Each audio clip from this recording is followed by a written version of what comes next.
ධර්මාසනයේ තුල වඩා හිරවා සිටින අතිපූජනීය බුදු පුත්‍රයන් වහන්සේ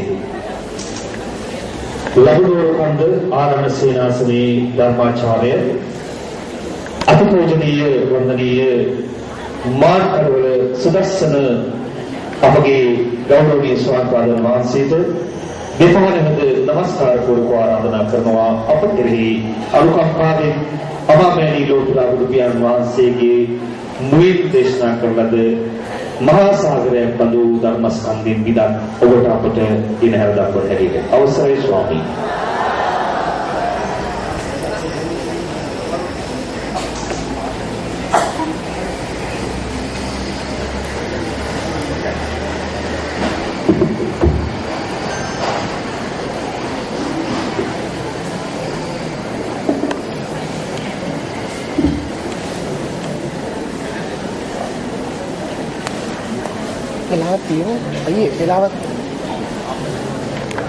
කියලා සත්ව භාවයකින් අපි කතා කළාට අපි සත්ව පුද්ගල සංඥාවක් ඇති කරගෙන හිටියට මෙතන යථාර්ථයේ තියෙන හේතුඵල ධර්මයක් කුසල කර්ම නැමැති බීජ හදාගත්ත කුසල කර්ම නැමැති හේතු රැස් කරගත්ත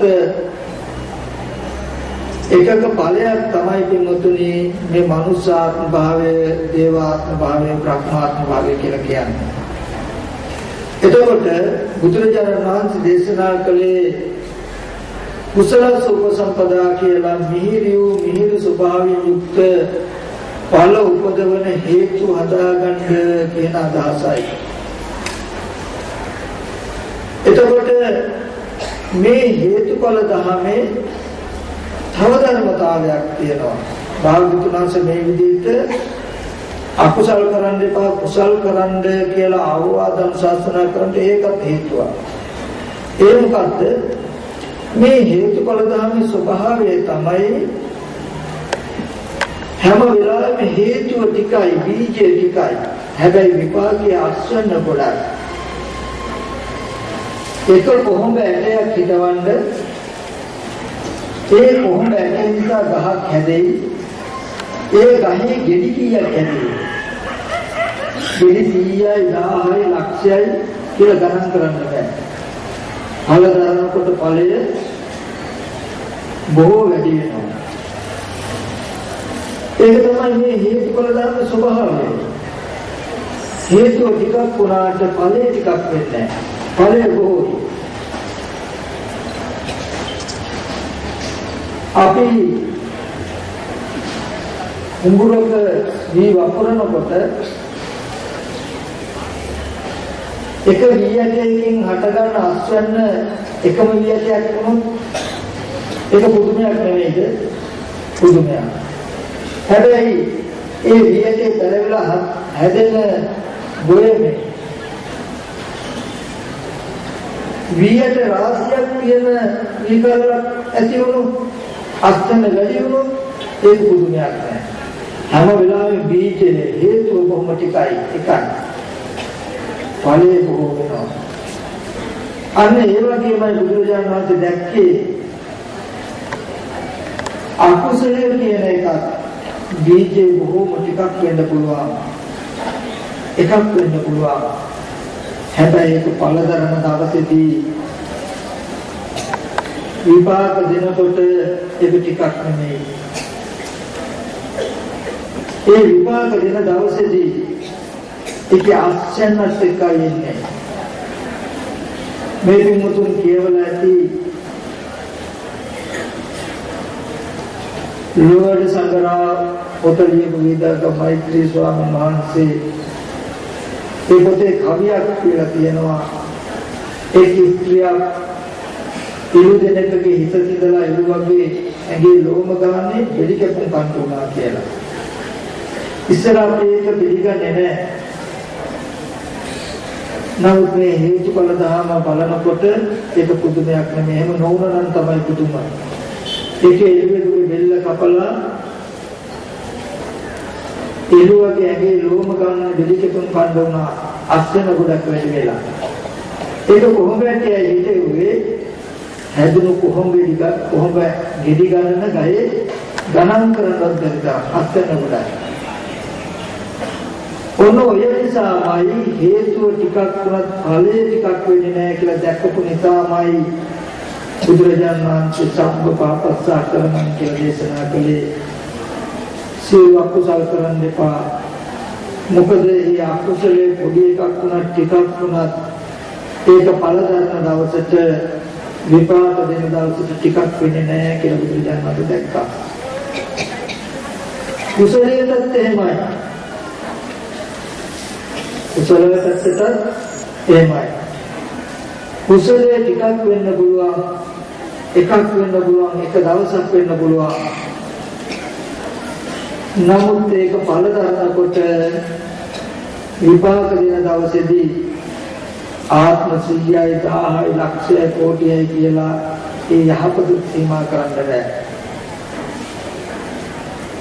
මේ හේතුඵල ධර්ම ස්වභාවය තමයි හේතුව ටිකක් වුණාට ඵලය ටිකක් වෙන්නේ අස්වැන්න වැඩි. ඒ බව දැකපු නිසායි බුදුරජාණන් වහන්සේ කුසල සුපසම්පදා දේශනා කළේ. අකුසල ධර්ම කියන්නේ බීජවලට හේතුවලට මොනවට බීජද මොනවට හේතුද අමිහිරි ඵල උපදවන බීජ. ඒක හදාගන්න එපා කිව්වා. කුසල ධර්ම කියන්නේ මොනවද? ඒ හේතුයේ බීජ මොනවටද? මිහිරි ස්වභාවයෙන් යුක්ත ඵල උපදවන.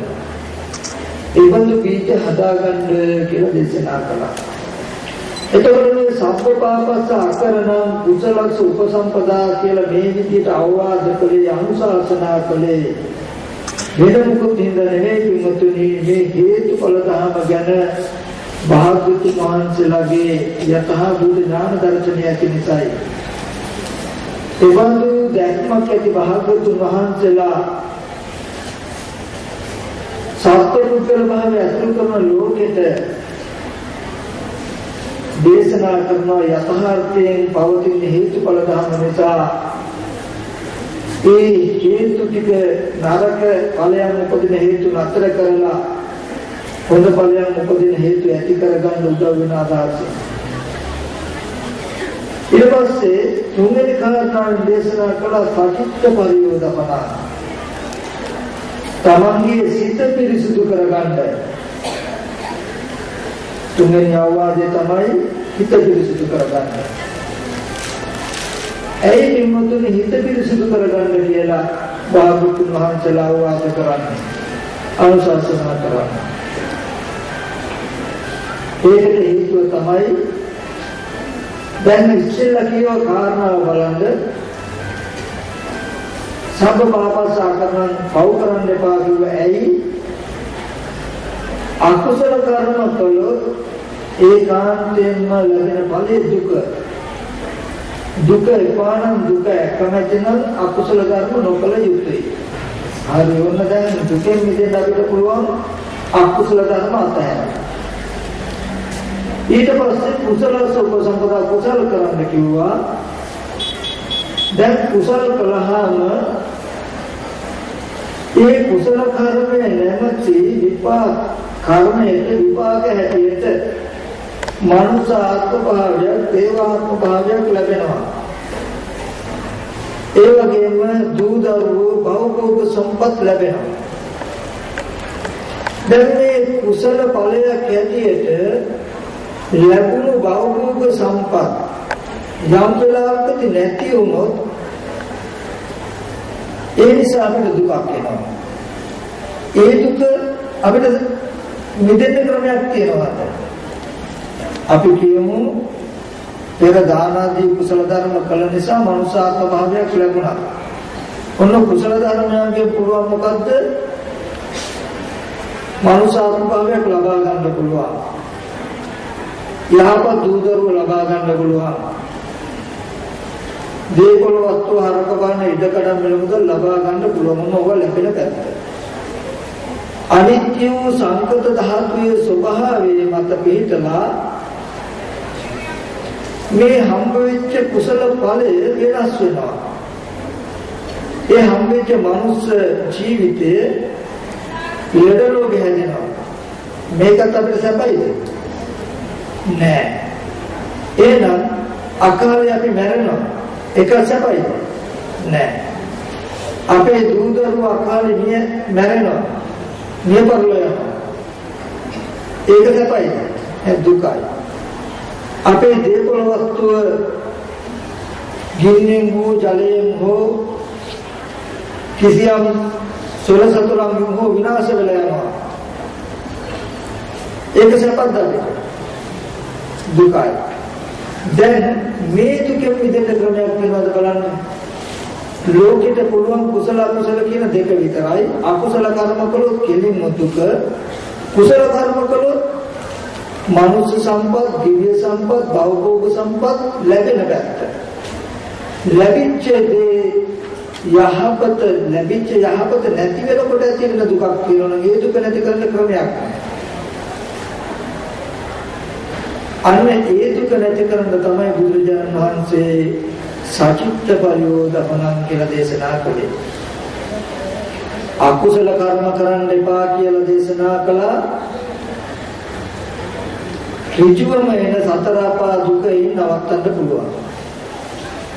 ඊට පස්සේ කුසල ධර්ම කරන්න කිව්වා. ඒ මනුෂ්‍යාත්ම භාවයේ, දේවාත්ම භාවයේ, බ්‍රහ්මාත්ම භාවයත් ඒ වගේම ඒ ලබපු ජීවිතය සැපවත් කරන්නට සමත් වෙන දේපල වස්තු ආහාර කපාන ඉඩකඩම් දූදරු ආදී සම්පත් ලැබුණා. මෙන්න මේ ටික කුසලයේ නිසා ලැබිච්ච දෙයක්. කුසලයේ දෝෂයක් හින්දා නෙමෙයි. සංකත ධාතුවේ ස්වභාවය තමයි හටගත් හැම දෙයක්ම නැති වෙනවා.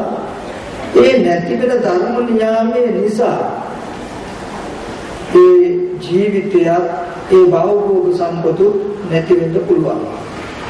නැති වෙනකොට ප්‍රිය විප්‍රයෝග දුක්ඛයක් එනවා අපිට. මේ දුක එන්නේ පිළිවෙතට කුසලයේ තියෙන වැරද්දකට නෙමෙයි. සංකත ධාතුවේ තියෙන වැරද්දට.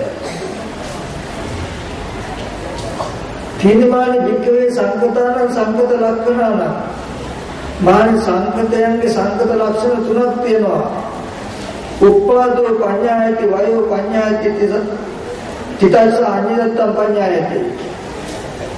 ඉපදීමක් පෙනෙනවා. නැසීමක් පෙනෙනවා. සිටියෝගේ වෙනස් බවක් පෙනෙනවා. ජාති ජරා මරණ කියන ධර්මතා තුනක් විද්‍යමානයි. එතකොට යහපතේ නැතිවීමෙන් එන දුක නැති කරන්න නම් තුමුතුනේ ඒ කියන්නේ අපේ ජීවිතවල ආදිත්‍ය අකාලේ මරණොත්, ගෙවල් දොරවල් කැඩුනොත්, මිල මුදල් නැති වුණොත්, අනිත් භවභෝග සම්පත් නැති වුණොත් දුක නැති වෙන්න නම් එකම ක්‍රමයයි තියෙන්නේ. හිත පිරිසිදු කරගත්ත කෙනෙකුට විතරයි දුක නැතුව ඉන්න පුළුවන්. අනිත් හැම කෙනෙක්ම අටලෝ දහමෙන් කම්පා වෙනවා. ඒ නිසා බුදුරජාණන් වහන්සේ දේශනා කළේ සචිත්ත පරියෝදපණං, හිත පිරිසිදු කරගන්න කියලා. මෙන්න මේ ප්‍රියදේ නැතිවීමෙන් එන දුක මිදෙන්න තියෙන ක්‍රමය. පින්වතුනි, අපේ හිත හැම කෙනෙකුගේම හිත කිලුට වෙලා තියෙනවා ක්‍රම දෙකකට. නීවරණ ධර්මයන්ගෙන් සහ අනුශය ධර්මයන්ගෙන්. ඒ නීවරණ ධර්මයන්ගෙන් හිත කිලුට වෙලා තියෙනකොට විතක අකුසල කර්ම රැස් වෙලා ඔන්න සතර අපා දුක උපදිනවා. විතක කුසල කර්ම රැස් කරගෙන ප්‍රේමනාපදී උපදවා ගන්නවා. ආය ප්‍රියදී නැති වෙනකොට දුක ලැබෙනවා. එක තැනකින් ඍජුවම දුක ලැබෙනවා, එක තැනකින් වක්‍රාකාරව දුක ලැබෙනවා. අප්‍රිය සංපයෝග දුක්ඛය, ප්‍රිය විපයෝග දුක්ඛය කියන මේ දුක් දෙක අපි මාරුවට විඳිනවා. මේ දුකට හේතුව තමයි ඍජුවම ලැබෙන දුකට කියනවා අප්‍රිය සංපයෝග දුක්ඛය. යහපත් දේ ලැබිලා යහපත් දේ නැතිවීමෙන් එන දුකට කියනවා ප්‍රිය විපයෝග දුක්ඛය. මේ අප්‍රිය සංපයෝග දුක්ඛ, ප්‍රිය විපයෝග දුක්ඛ කියන මේ දුක් දෙකම කර්ම නැමැති හේතු මුල් කාරණා කරගෙනයි තියෙන්නේ. මේ කර්ම රැස් වෙන එක කවදාවත් නතර කරන්න බෑ. යම් කිසි කෙනෙකුගේ సంతානේ නීවරණ ධර්ම සහ අනුසය ධර්ම කියන ධර්මතා දෙකෙන් යුක්ත නම්, ඒ ධර්මතා දෙකෙන් හිත අඳුර වෙලා නම්, අපිරිසිදු වෙලා නම්, හිත අපිරිසිදු වුණාම තියෙන අවාසිය තමයි කුසල හෝ අකුසල හෝ කර්ම රැස් වෙනවා. කර්ම රැස් වුණාම තියෙන අවාසිය තමයි ඍජුව හෝ වක්‍රාකාර දුක එනවා. කෙනෙකුට දුක එපා නම්, දුකෙන් මිදෙන්න ඕනේ නම් එයාට වෙනවා කර්ම රැස් නොකරන්ට. කර්ම රැස් නොකර ඉන්නවා කියලා පුද්ගල භාවයෙන් හිතලා කරන්න බෑ. නීවරණ ධර්ම තිබුණොත්, අනුශය ක්ලේශ අනුශය තිබුණොත් කර්ම රැස් වෙන්නේ ඉබේමයි. අනාත්මයි. එහෙනම් ඒ කර්මය රැස් වෙන එක නතර කරන්න නම් හිතේ තියෙන කිලුට අයින් කරන්න වෙනවා. ඒ හිතේ තියෙන කිලුට නිකන් අයින් කරන්න බෑ, ඇදලා දාන්න බෑ. අඳුරක් කියන වෙලාවකට, කරවල වෙච්ච වෙලාවකට කූඩයක් උදැල්ලක් අරගෙන ගිහලා අඳුර කපලා කොටලා අයින් කරලා දාන්න අපිට පුළුවන්ද? බෑ. අඳුර කියන එක එහෙම අයින් කරන්න බෑ. අඳුර කියන එක නැති කරන්නම බෑ. අපිට පුළුවන් එකක්, අපිට පුළුවන් ආලෝකයක් ගන්නවන්න ඕන. ආලෝකය දැල්වුවහම අඳුර නැති වෙයි. අඳුර විතරක් අඳුර නැති කරන්න බෑ. අඳුර අයින් කරනවා කියන එකක් නෑ. ආලෝකය දැල්වන්න පුළුවන්. ඒ අඳුර වගේ තමයි අපි හැමදිනාගේම සිත් කිලුට වෙලා තියෙනවා. අනුශය ධර්මයන්ගේ, නීවරණ ධර්මයන්ගේ. දැන් ඔය කිලුට අයින් කරනවා කියලා අපිට අමුතුවෙන් එකක් කරන්න බෑ. හැබැයි අපිට පුළුවන් ආලෝකයක් ගන්න, සමාධිත්‍ය ඇත්ත ඇති දකින්න. ඒ ආලෝකයේ ඇති කල්ලි අඳුර නැති වෙනවා. මේ දෙයාකාර අපිරිසිදුකම දුරු කරන්න බුදුරජාණන් වහන්සේ දෙයාකාර ධර්මතාවයක් පනවලා තියෙන හිත පිරිසිදු කරගන්න. මොකද්ද? සමත විදර්ශනා කියලා. සමත භාවනාව ඉගෙන ගන්න මොකටද? සමත භාවනාව වැඩුවාම නීවරණ ධර්ම දුරු කළා හිත පිරිසිදු කරගන්න පුළුවන් කියලා දැනගෙන තියෙන්න ඕනේ. විදර්ශනා භාවනාව වඩන්නේ ඉගෙන ගන්න මොකටද? විදර්ශනා භාවනාව කරනකොට වඩනකොට අවිද්‍යාවේ අනුසය ධර්මය දුරු කරන්න පුළුවන් කියන මොන තියෙන්නට ඕනේ. මේ සමත විදර්ශනා ධර්මතාවයක වඩනකොට නීවරණ සහ අනුසය කියන අපිරිසුදු ධර්මතාවයක කිලුට දුරු වෙලා හිත පිරිසුදු වෙනවා කියන එක දැනගන්නට ඕනේ. හිත පිරිසුදු වෙනකොට මේ දෙයාකාර කිලුට නැති වෙනවා. ඇයි දෙයාකාර කිලුට නැති කරන්නේ? එතකොට වක්‍රාකාරෝ හෝ ඍජුව දුක ලබා දෙන හේතු හැදෙන්නේ නැහැ. හේතු නැත්තම් ඍජුව හෝ වක්‍රාකාර වෙන දුක නැහැ. එමුතුන මේ චතුරාර්ය සත්‍යයට තව වෙනත් වචනයක් අන්න කිව්වේ. සතර අකුසල කර්ම කිරීම නිසා සතර අපායේ දුකක් තියෙනවා නම් මේ දුක දුක්ඛ සත්‍යයයි. කුසල ධර්මයන් නිසා ඇති වෙන මිහිරි ඵලයක් තියෙනවා. මේ මිහිරි ඵලයේ නැතිවීමෙන් එන දුකක් තියෙනවා නම් දරුවෝ මැරීම නිසා, භෝග සම්පත් නැති වෙච්ච නිසා, ලෙඩ රෝග හැදිච්ච නිසා, තමන් මැරීම නිසා හෝ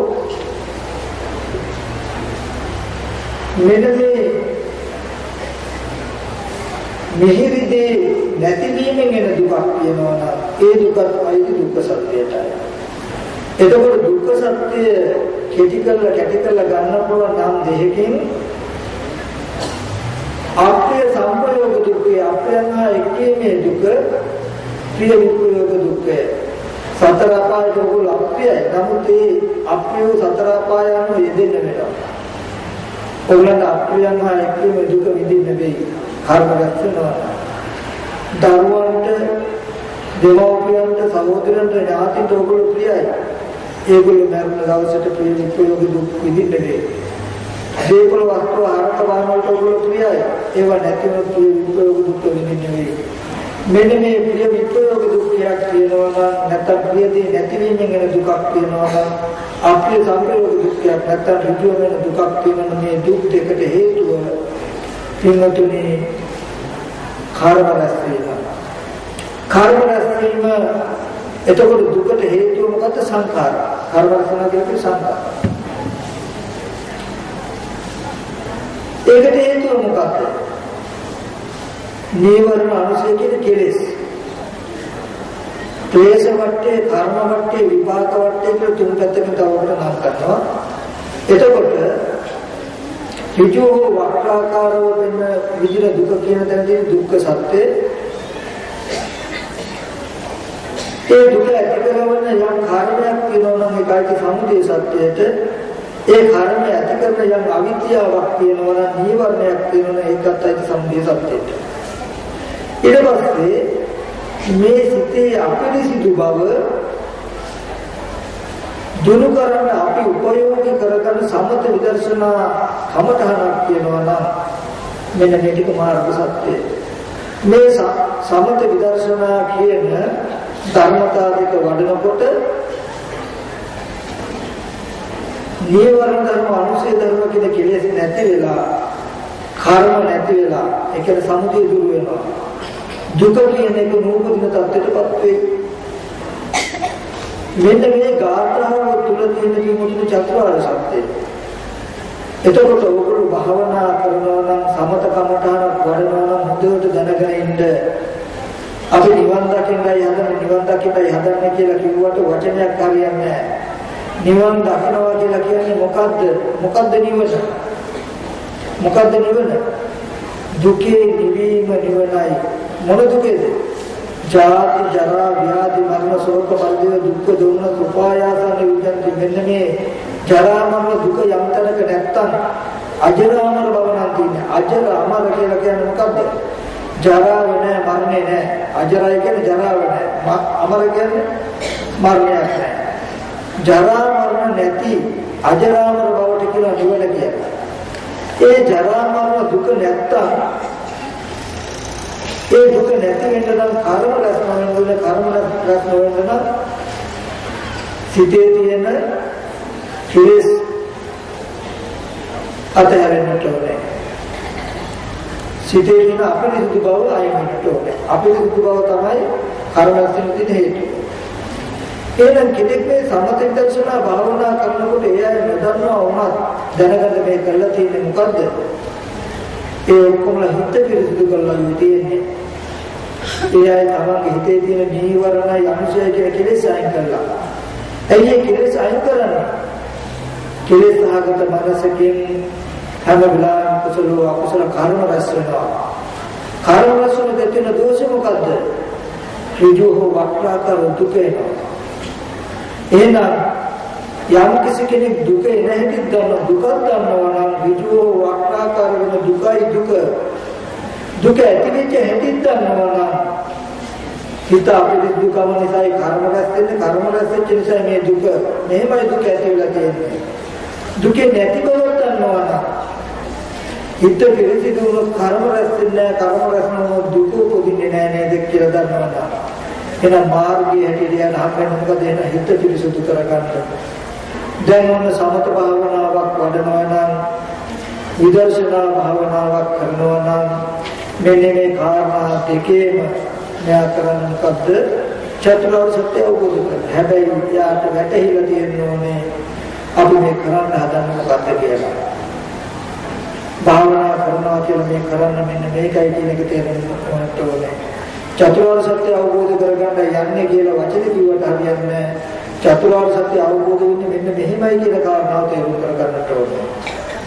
ඔය ගාථා උතුරු සම්පූර්ණම තියෙන්නේ චතුරාර්ය සත්‍ය කියලා.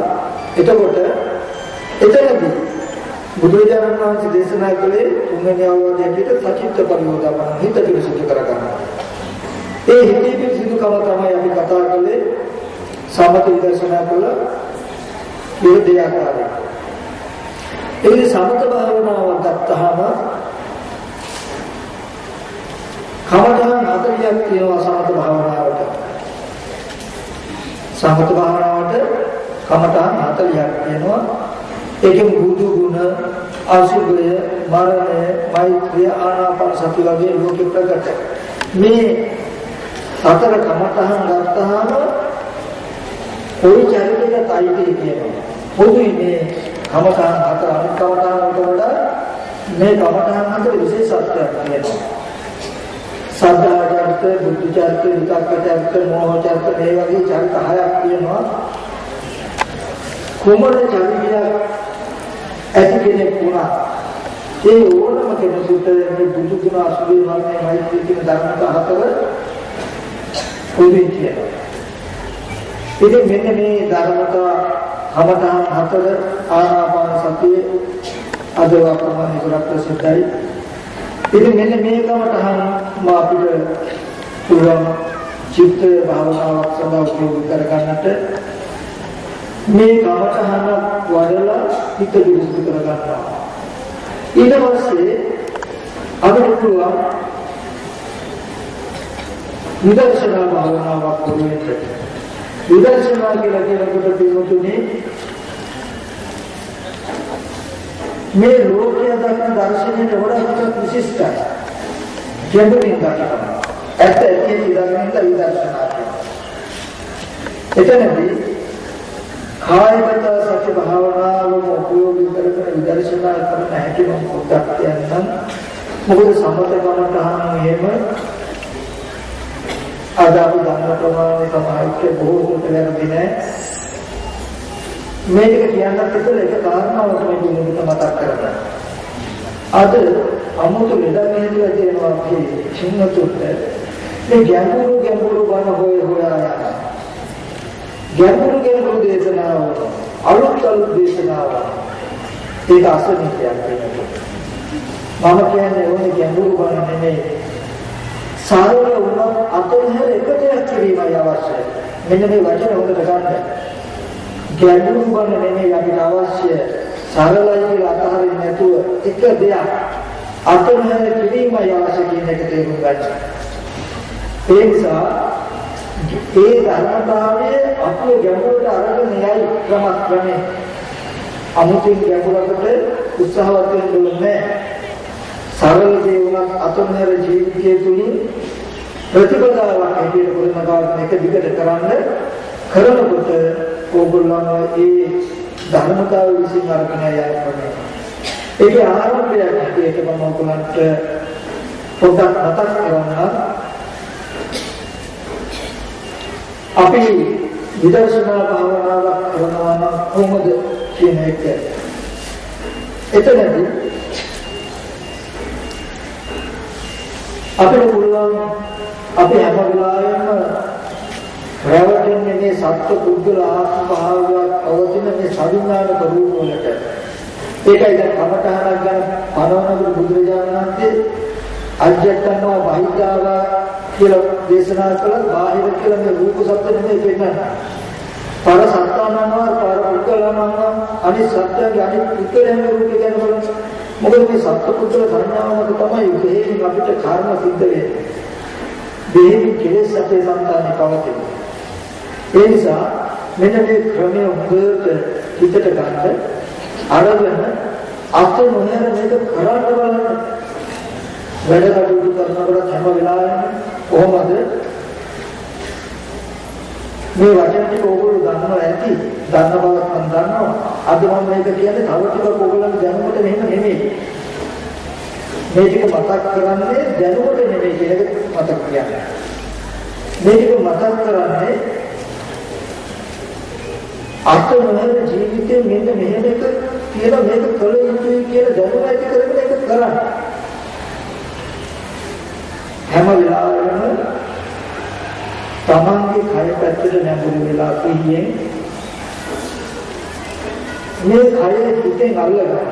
කියන තමන් කියන පැත්තට නැඹුරු වෙලා හිතෙන් තමන්ගේ කය අරමුණු කරගෙන මේ ශරීරය හොඳට පිළිවෙලින් මෙනෙහි කරා. ඒක පිළිවෙලින් අපහසු නම් ප්‍රකට කොටසක් තමයි. කෙස්, ලොම්, නිය, දත්, සම්, මස්, නහර, ඇට මිදුළු වකුගඩු හදවත කියලා මේ වගේ තමන්ට උණු කොටස් 32 පාර ගන්නම් ඒ 32ම මෙනෙහි කරන්ද හැබැයි අර්ථයක් හිතට වැටෙන විදිහට ඒ කියන්නේ යන්ත්‍රයක් වගේ උනේ ගණන් කරන යන්ත්‍රයක් වගේ ප්‍රයෝගකට කියන්න යන්නත් එපා. වෙන විතරක වලට එන්නේ ඉඳ අවකාශ දීලා හිමින් කියන්නත් එපා. ඉතාලම හිමිනෙත් නැතුව ඉතාලම වේගෙනුත් නැතුව අර්ථය තේරෙන මට්ටමට කෙස් ලොම් නිය දක්කල මේ කය හිතෙන් අල්ලගෙන කයට යොමු වෙලා එහෙම හිතනවා. ප්‍රකට කොටස් ටික හෝ හිතනවා අනුකූලට ගයිනවා. හිතලා කෙස් ලොම් නිය දත් සම්මත් නහර යුක්තයි මේ ශරීරයේ හොඳට බලන්න මේ ශරීරයේ තියෙන දේවල් කනබුන ආහාරය නිසානේ මේ රූපේ හැදෙන්නේ මේ කෙස්ලොම් නිය දත් සම්මත් නහර යුක්තෝ මේ රූපේ කනබුන ආහාරය නිසානේ හැදෙන්නේ කියලා හොඳට බලන්න. එතනදී ඉවර නැහැ. ඊට පස්සේ බලනවා මේ කය ඇතුළු කරගෙන ප්‍රතිසන්දි වශයෙන් දැනෙන විඥානය මේ කයේ පිහිටලා පවතිනවා. ඒ නිසානේ මේ රූපේ සංඥානක වෙලා තියෙන්නේ. ඕකේ දලුව කෙස්ලොම් නියද ධම්මස්හාරයට ඇතුළු මේ වගේ කුණු කොටස් දෙකක් තියෙන්නේ කනවාරින් ඒක හැදෙන්නේ. උන ඒකෙන් ඉවරයි. ඒ ආහාරයෙන් හැදුණු කුණු කොටස් දෙකකින් යුක්තෝ මේ රූපය ඇතුළු කරගෙන ප්‍රතිසන්දි වශයෙන් දැනෙන විඥානය මේ කය ඇතුළු වෙනවා. ඒ හිත නිසා නේද මේ රූපේ ඉදිරියම ආපසුම පෙනෙන්නේ. ඒ හිත නිසා නේද රූපාදී අරමුණු දැකීම එහෙම වෙන්නේ. කියලා මුදුවට හිතනවා. තමන් තව ටිකක් සාරට විතරක් කළ තමන්ට මේ ඇත්ත අල්ලලා දෙන්න උත්සාහවත් වෙන්න ඕනේ. ඇත්තටම අපි බලන දවසට දැන් මේ කයේ තියෙන ඔක්කොම ටික මලමිණියක් වෙච්ච රූපේ තියෙනවනේ. එදාට රූප දෙන්නේ සද්ද ඇහෙන්නේ යන්නේ නැහැ. එහෙනම් ඇත්ත තමයි මේ කය ඇතුළු කරගෙන ඉන්න හිතට තමයි මේ රූප ආදී අරමුණු දෙන්නේ. කය ඇතුළු කරගෙන ඉන්න හිතට තමයි මේ ශබ්ද ආදී අරමුණු දෙන්නේ. මේ කය රහිත වූ තමන් රූපේ දකිනවා කියලා ගන්න එපා. රූපය හොඳට බලන්න සම්මස්ලේනහරට ඇතිඳුලින් යුක්තයි අනුභවයෙන් ඇතුළේ තියෙන්නේ.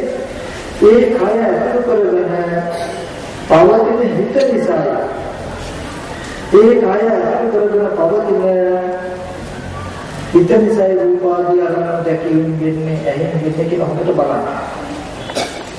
මේ විදිහට තමන්ගේ කය ගැන ටිකක් හිතනවා.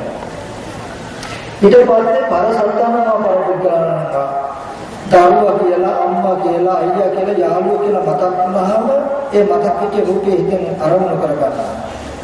එතෙන්ද තියෙන්නේ ඒ රූපෙද මස් ලේ නහර ඇට මිදුළු වලින් යුක්තනේ කනගුණ ආහාරයෙන් හැදලා තියෙන්නේ. ප්‍රතිසන්දි වශයෙන් පැමිණි විඥානයේ ඒ කය ඇසුරු වෙනවා. ඒ නිසා නේද ඒ රූපේ මේ ඉදිරියම ආපසුම පෙනෙන්නේ. ඒ රූපය අසුර කරගෙන ඉන්න හිතෙන් නේද මේ රූපාදී අරමුණු දකින්න කියලා ඔහොම හිතනවා. ඔහොම ටිකක් හිත ආනාපානසති වඩන නැත්නම් මෛත්‍රී භාවනාව ඔහොම කමටහන කරනවා. සමත කමටහනකින් හිත වඩ ඒ විදිහට හිතන්න.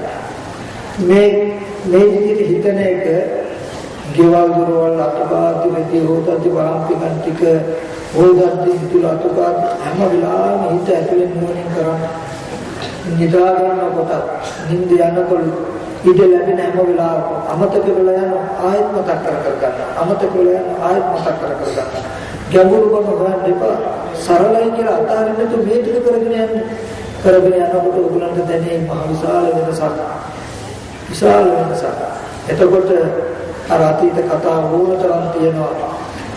මේ ජාතින් සාකාරයේ කටපාඩම් තියෙන බෝලෝ දෙන්නේ කිව්ව ගුරුහාමුදුරු නමක් ගාවට කමටහන් ගන්නවා දුන්නා කියන්නේ මොකද්ද? කේසාලෝමා නකාදත්තා කියන මේ කුණු කොටස් දෙක සජ්ජායනා කරනවා. ඉතින් මේගොල්ලන්ට හිතනවා අපි ඕක දන්නවනේ කියලා. නමුත් ගුරු කවුරුම නිසා කිව්වේ නැහැ. ගුරුහාමුදුරුවෝ ඒක හොඳට සජ්ජායනා කරනවා. ඒකම සජ්ජායනා කර ඊට පස්සේ ලෝක හිතින් මෙනෙහි කරනවා. දැන් මේක අපි හොඳට දන්නවා. දැන් මාස ගානක් ඉතේම මෙනෙහි කරනවා. ගුරුවරයා කමටහන් වෙනස් කරන්නේ නැහැ. ඉතින් ගුරු ගෞරවය නිසා මොකද කියන්නත් බැහැ.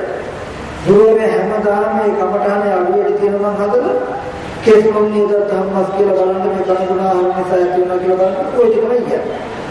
මෙහෙම කාලයක් කරනකොට ඒ නිසා නීවරණ ධර්ම දුර වෙලා ඒ සමාධිය ඒකය අසුර කරගෙන නාම රූප මේ නාම ධර්ම කියලා ඒ නාම රූප දෙකම දැකලා සියලු කෙලෙසුන් නැසලා රහත් වුණා කියනවා. අනේ අපේ බුදුහාමුදුරන්ගේ තියෙන නුවණ අද්භූතයි ආශ්චර්යයි කියලා ඒගොල්ලෝ වන්දනා කරන දවසේදී කීවල අනේ ස්වාමීන් අපිට සමාවෙන්න අපි නොදන්නා කවුරු ස්වාමීන් වහන්සේ කෙරෙහි නොහොද ඇති කරගත් අවස්ථාවන් අනන්ත යපමානක කමතහන වෙනස් කරන්නට වැඩේ. ඉතින් මෙතන මතක් කළේ මේ පිටුතුන ශ්‍රද්ධාව ඇති කරගන්න ශාසනය බුදුරජාණන් වහන්සේ යමක් දේශනා කළා නම් ඒක කවදාවත් වරදින්නේ නැහැ. බුදුරජාණන් වහන්සේ දේශනා කරන මහා මේ කායගත සතිය දැනනගත්තා නම් නිවන දැනනගත්තා වගේ කායගත සතිය අවබෝධ නොකළා නම් නිවන අවබෝධ නොකළා වගේ කායගත සතිය නොවඩන්නේ නිවන නොවඩන්නේ වෙයි. කායගත සතිය නොවලඳන්නේ නිවන නොවලඳන්නේ වෙයි. මේ වගේ සූත්‍ර රාශියක් වුණ එක දිගට ඒ නිසා බුදුරජාණන් වහන්සේ දේශනා කරන්නේ මහා මේ කායගත සතිය වෙන්නේ කල්යාණ මිත්‍රය තව නැහැ කියන්නේ.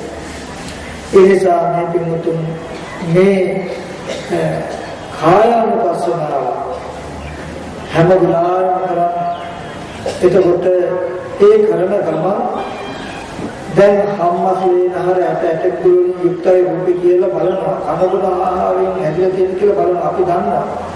නමුත් මේ ශරීරයේ කෙරෙහි ක්‍රියාකාරකම් ටිකක් තියෙනවා. ඉදිරි යනවා ආපහු යනවා වටපිට බලනවා සද්ද ඇහෙනවා අරමුණු පෙනෙනවා වගේ ක්‍රියාකාරකම් ටිකක් තියෙනවා. ඒ හින්දා තමයි තවත් සත්‍යයක් කියලා රැවටෙන්න හේතුව. ඒ ටික දුරින්ද තමයි අපි බලන්නේ මොකද්ද මේ රූපය හම්මස්ලේනහර වලින් යුක්තයි අනුගුණ ආහාරයෙන් හැදිලා තියෙන්නේ. ඒකඳු කය අසුරු කරගෙන පවතින විඥාණයටයි මේ රූපාදී අරමුණු දැකීම ඇහින් දැනෙන්නේ. අරමුණු පේන හිතට කියන චක්කු විඥානය. සද්ද දැනගන්න හිතට කියන සෝත විඥානය. එතකොට ඒ රූප දකින්න එකට සද්ද අහන එකට මේ කය සම්බන්ධ නැහැ. කය සම්බන්ධ හිත පවතින විතරයි. කය උදව්නේ හිත පවතින විතරයි. කයේ පැවතිලා කයේ පිහිටලා ඉන්න හිතෙන් හැම වෙලේම රූප බලමින් සද්ද අහමින් ඉන්නේ. නාම ධර්ම වලින් අපි ජීවත් වෙන්නේ.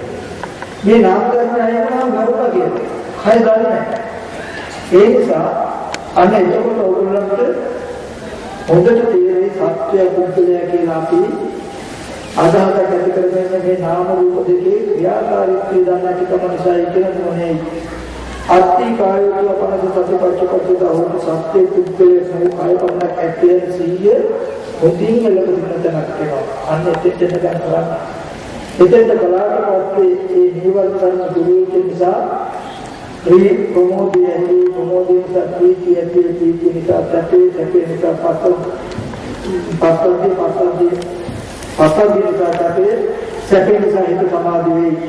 ඒ සමාධිගත සිතට බුදුරජාණන් වහන්සේ දේශනා කළ ඇත්ත ඇහිලි දැකලා අනුශය කියන එක දුන්නේ.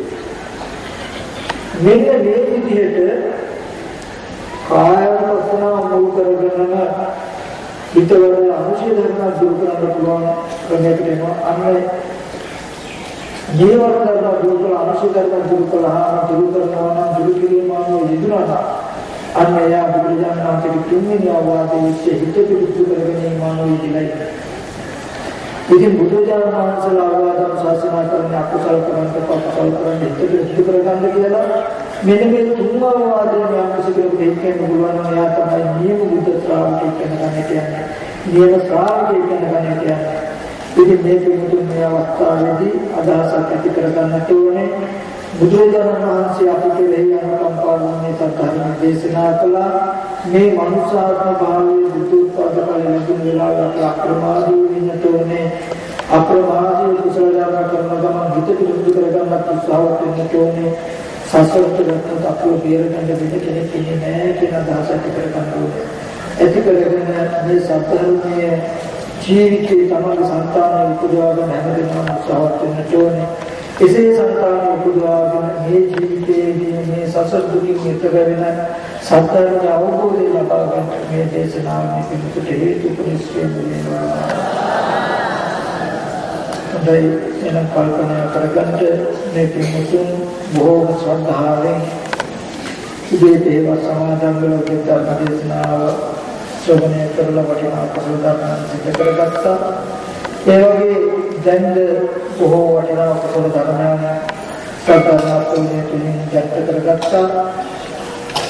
කල්පනා කරගන්න මේ සීලම ආකාරයෙන් පහළ කරගත්ත සීලම කුසල ධර්මයන් ලෝකීය සම්පූර්ණ ශාසනයත් මේ පින්වතුන්වත් ඒ වගේම මේ ස්ථානට අධිකෘත ශාසනනාම පුස්තකාල සිද්ධියේ මනෝදම් වෙත්වා දෙවියන් ජීවිත වැඩි කරගෙන දෙවියන් වචන බෝධියකින් පුණ්‍යවන සනසෙත්වා ආකාශත්තා චුම්මත්තා දේවානාගාමී පිතා පුඤ්ඤන්තං සිතා චිරන්තං කුසුත්සා ආකාශත්තා චුම්මත්තා දේවානාගාමී පිතා පුඤ්ඤන්තං සිතා